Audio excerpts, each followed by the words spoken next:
Welcome to my channel. ಇವತ್ತಿನ ವಿಡಿಯೋದಲ್ಲಿ offline class ಹೇಗಿರುತ್ತೆ, ಏನೆಲ್ಲ ಇರುತ್ತೆ ಅನ್ನೋದನ್ನು ತಿಳಿಸ್ಕೊಡ್ತೀನಿ. ತುಂಬ ದಿನ ಆಯಿತು ವಿಡಿಯೋ ಎಡಿಟಿಂಗ್ ಮಾಡಿ ವಾಯ್ಸ್ ಓವರ್ ಮಾಡೋದಕ್ಕೆ ಬರ್ತಾ ಇಲ್ಲ. ಸ್ವಲ್ಪ ಪ್ರಾಕ್ಟೀಸ್ ಮರ್ತೋದಂಗಾಗಿದೆ, ವಾಯ್ಸ್ ಸರಾಗವಾಗಿ ಬರ್ತಾ ಇಲ್ಲ. ಹಾಗೆ ವಿಡಿಯೋ ಎಡಿಟಿಂಗ್ ಮಾಡಿ ಅಪ್ಲೋಡ್ ಮಾಡ್ತಾ ಇದ್ದರೆ ಸರಳವಾಗಿ ಎಡಿಟಿಂಗ್ ಮಾಡ್ಬೋದು. ತುಂಬ ಲಾಂಗ್ ಬ್ರೇಕ್ ತೊಗೊಂಡಿದೆ ಅಂತಲೇ ಹೇಳ್ಬೋದು.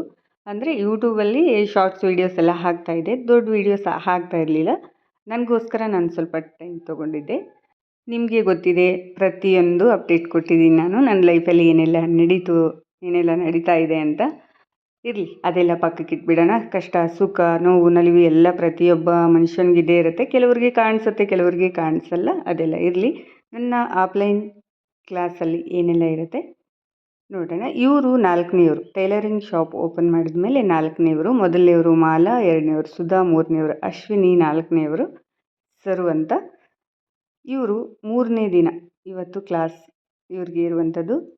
ಮೊದಲನೇ ದಿನ ಏನಿತ್ತಂದರೆ ವಿತೌಟ್ ಬೆಲ್ಟ್ ಟೈಲರಿಂಗ್ ಮಿಷಿನ್ನು ಹೇಳಿಕೊಟ್ಟೆ. ಅದಾದಮೇಲೆ ವಿತ್ ಬೆಲ್ಟು ಬಂತು. ವಿತ್ ಬೆಲ್ಟ್ ಆದಮೇಲೆ ನೆಕ್ಸ್ಟು ಸ್ಟಿಚಿಂಗ್ ಮಾಡೋಕ್ಕೆ ಹೇಳಿದೆ. Straight stitch, zigzag stitch, circle stitch, curve stitch, ಈ ರೀತಿ ಅದನ್ನೆಲ್ಲ ಹೇಳ್ಕೊಟ್ಟಾದ ನಂತರ ನೆಕ್ಸ್ಟು ಬೇಸಿಕ್ಕು ಹೂಕ್ಸ್ ಹೂಕ್ಸ್ ಹಾಕುವಂಥದ್ದು, ಎಮಿಂಗ್ ಹಾಕುವಂಥದ್ದು, ಇದೆಲ್ಲ ಹೇಳ್ಕೊಟ್ಟಾದ ನಂತರ ನೆಕ್ಸ್ಟ್ 3rd ಡೇ ನೋಟ್ಸ್ ಎಲ್ಲ ಕೊಟ್ಟಿದ್ದೆ. ಅದ್ರ ಜೊತೆ ನೋಟ್ಸ್ ಕೊಡ್ತಾ ಇದ್ದೆ. ನಾನು ನೋಟ್ಸಲ್ಲಿ 60% 70% ಬಂದುಬಿಡುತ್ತೆ ಆಲ್ರೆಡಿ. ಆ ನೋಟ್ಸನ್ನು ನೋಡಿ ತಿಳ್ಕೊಂಡು ನೆಕ್ಸ್ಟ್ ಪ್ರಾಕ್ಟಿಕಲ್ಲಾಗಿ ಮಾಡ್ತಾ ಇರುವಂಥದ್ದು. ಈಗ 3rd ಡೇ 3ನೇ ದಿನ ಪ್ರಾಕ್ಟಿಕಲ್ಲಾಗಿ ಮಾಡ್ತಾ ಇದ್ದಾರೆ.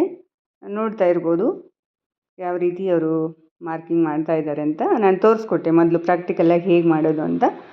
ಒಂದೇ ಸಲ ಅವ್ರು ನೋಡ್ಕೊಂಡಿದ್ದು ಜಸ್ಟ್ ನೀಟಾಗಿ ಮಾಡ್ತಾ ಇದ್ದಾರೆ. ಅಂದರೆ ಕಲಿಯೋರಿಗೆ ಎಷ್ಟು ಇಂಟ್ರೆಸ್ಟ್ ಇರುತ್ತೋ ಹೇಳೋರು ಕೂಡ ಅದೇ ರೀತಿ ಸರಳವಾಗಿ ಅವ್ರಿಗೆ ಅರ್ಥ ಆಗೋ ಥರ ಹೇಳ್ಕೊಟ್ಬಿಟ್ರೆ ಬೇಗನೆ ಕಲಿತಾರೆ. ಕೇವಲ ದುಡ್ಡಿನ ಆಸೆಗೆ ನಾವು ಕ್ಲಾಸ್ ಮಾಡ್ತೀನಿ ಅಂತ ಅಂದರೆ ಅದು ಅವ್ರಿಗೂ ಒಳ್ಳೆಯದಾಗಲ್ಲ, ನಮಗೂ ಕೂಡ ಒಳ್ಳೆಯದಲ್ಲ. ನನ್ನ ಖುಷಿಗೆ ನಾನು ಹೇಳ್ಕೊಡ್ತೀನಿ. ಹಾಗೆ ಈಗ ಸದ್ಯದ ಪರಿಸ್ಥಿತಿಯಲ್ಲಿ ನನಗೂ ಹೆಲ್ಪ್ ಆಗುತ್ತೆ, ಅವ್ರಿಗೂ ಕೂಡ ಮುಂದೆ ಒಂದು ಫ್ಯೂಚರಲ್ಲಿ ಹೆಲ್ಪ್ ಆಗ್ಬೋದು. ಅಥವಾ ಅವ್ರದ್ದೇ ಅವ್ರ ಬಟ್ಟೆ ಹೊಲ್ಕೊಂಡ್ರೆ ಎಷ್ಟೋ ಹೆಲ್ಪ್ ಆಗುತ್ತೆ. ಇದು ನೋಡಿ 2ನೇ ಬ್ಲೌಸ್. ಇದು ಎಷ್ಟು ನೀಟಾಗಿ ಸ್ಟಿಚ್ ಮಾಡಿದ್ದಾರೆ ಅಂತ ನೀವೇ ನೋಡ್ಬೋದು. 2ನೇ ಬ್ಲೌಸ್ ಇದು. ಮೊದಲು ಕಲ್ತಿದ್ದೆ ಅವರು ಬ್ಲೌಸು. ನೆಕ್ಸ್ಟ್ ಫಸ್ಟ್ ಬ್ಲೌಸ್ ಸ್ವಲ್ಪ ಹಾಳಾಯಿತು. ಅದು ಪೀಸ್ ಕರೆಕ್ಟಾಗಿರಲಿಲ್ಲ, ಇಲ್ಲಾಂದರೆ ಅದೇ ಚೆನ್ನಾಗಿ ಸ್ಟಿಚ್ ಮಾಡಿಬಿಡೋರು. ಅದು ಒಂಥರ ಫ್ಯಾಬ್ರಿಕ್ ಚೆನ್ನಾಗಿರಲಿಲ್ಲ. ಇದು 2ನೇ ಬ್ಲೌಸು. ಅವರು ತಾಯಿಗೆ ಸ್ಟಿಚ್ ಮಾಡಿರುವಂಥದ್ದು. ನೋಡ್ತಾ ಇರ್ಬೋದು ಎಷ್ಟು ನೀಟಾಗಿ ಸ್ಟಿಚ್ ಮಾಡಿದ್ದಾರೆ ಅಂತ. ನನಗೆ ಟೈಲರಿಂಗ್ ಅಂದರೆ ತುಂಬಾ ಇಷ್ಟ. ಹಾಗೆ ಹೇಳ್ಕೊಡೋದು ಕೂಡ ತುಂಬ ಇಷ್ಟ. ಅವರಿನ್ನು ಕಲ್ತ್ಬಿಟ್ಟು ಚೆನ್ನಾಗಿ ಹೊಲಿತಾ ಇದ್ದರೆ ನನಗೆ ತುಂಬ ಖುಷಿ ಆಗುತ್ತೆ. ಅವ್ರಿಗೆ ಎಷ್ಟು ಖುಷಿಯಾಗಿರುತ್ತೋ ಅದಕ್ಕಿಂತ ಡಬಲ್ ಖುಷಿ ನನಗೆ ಆಗಿರುತ್ತೆ. ಅದು ಒಂಥರ ನನಗೆ ಇಷ್ಟದ ಕೆಲಸ ಇದು ಟೈಲರಿಂಗ್ ಅಂದರೆ. ನಾನು ಎಜುಕೇಷನ್ ತೊಗೊಂಡಿದ್ದರೆ ಟೀಚರ್ ಆಗ್ತಿದ್ದೆ. ಅದು ಬಿಟ್ಟರೆ ಟೈಲರ್, ಈ 2 ನನ್ನ ಗುರಿಗಳಿತ್ತು. ಬಟ್ ಅದರಲ್ಲಿ ಒಂದು ಸಕ್ಸಸ್ ಆಗಿದೆ.